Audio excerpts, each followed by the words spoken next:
விட்டாய் என்றால் உன் வாழ்க்கை ஆசீர்வாதம். வார்த்தையானவரை பார்த்தால் நீ ஆசீர்வாதமாய் மாறி விடுவாய். வேதம் சொல்லுகிறது அவிசுவாசிகளாகிய அவர்களுக்கு பிரகாசமாய் இராதபடிக்கு இப்பிரபஞ்சத்தின் தேவனானவர் அவர்களுடைய மனதை குருடாக்கினார்.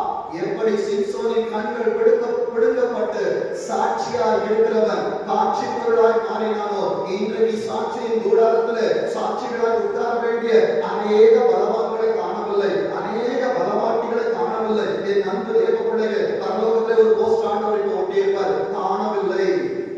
மிஸ்பா சபையிலே இன்னாரை காணவில்லை.